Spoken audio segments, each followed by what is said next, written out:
ভারতীয় দলে জায়গা হয়নি, এশিয়ান গেমসের দল থেকেও বাদ, কমনওয়েলথ টেবিল টেনিসের দলগত ইভেন্টেও সুযোগ মেলেনি। অনেকেই ভেবেছিলেন এখানেই থেমে যাবে বাংলার অঙ্কুর ভট্টাচার্যের স্বপ্ন, কিন্তু চ্যাম্পিয়নরা কথায় নয়, জবাব দেয় কাজে। দিল্লিতে কমনওয়েলথ টেবিল টেনিস চ্যাম্পিয়নশিপের পুরুষদের সিঙ্গলসে সোনা জিতে সমালোচকদের কার্যত স্তব্ধ করে দিলেন বাংলার এই তরুণ প্যাডলার। ফাইনালে প্রতিপক্ষ ছিলেন তাঁরই ডাবল সঙ্গী পায়াসজন। 7 গেমের দমবন্ধ করা লড়াই, কখনো এগিয়ে অঙ্কুর, কখনো ম্যাচের নিয়ন্ত্রণ পায়াসের হাতে, কিন্তু শেষ পর্যন্ত স্নায়ুর লড়াইয়ে বাজিমাত করলেন বাংলার ছেলে, জিতে নিলেন সোনার পদক। তবে এই সোনা শুধু একটা পদক নয়, এটা যেন বঞ্চনার জবাব। এই প্রতিযোগিতায় অঙ্কুর সুযোগ পেয়েছিলেন শুধুমাত্র আয়োজক দেশের অতিরিক্ত কোটায়, অথচ সেই সুযোগকেই তিনি পরিণত করলেন জীবনের সবচেয়ে বড় সাফল্যে। পথটা মোটেও সহজ ছিল না।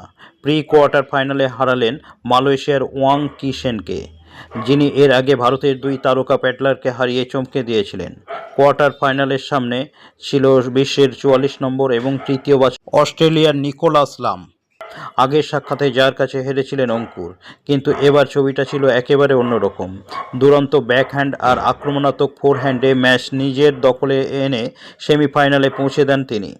সেখানেও থামেননি, ভারতের অন্যতম সেরা প্যাডলার মানব ঠক্করকে হারিয়ে জায়গা করে নেন ফাইনালে। আর ফাইনালে শেষ হাসিটা হাসলেন অঙ্কুরই।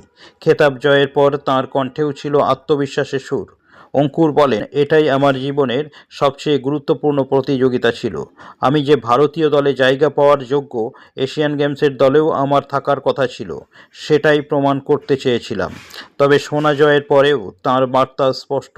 তিনি বলেন, আমি কোন দলে আছি আর কোন দলে নেই সেটা নিয়ে খুব বেশি ভাবি না। আমি যে প্রতিযোগিতাতেই খেলি, জেতার জন্যই খেলি। সমালোচনা তাকে থামাতে পারেনি, বরং আরও জেদি করেছে। আর সেই জেদই আজ বাংলার অঙ্কুর ভট্টাচার্যকে এনে দিল কমনওয়েলথের সোনার মুকুট। কখনো কখনো নির্বাচকরা ভুল করেন, আর সেই ভুলের সবচেয়ে বড় জবাব লেখা হয় স্কোরবোর্ডে। সেই জবাবটাই এবার লিখে দিলেন বাংলার অঙ্কুর ভট্টাচার্য।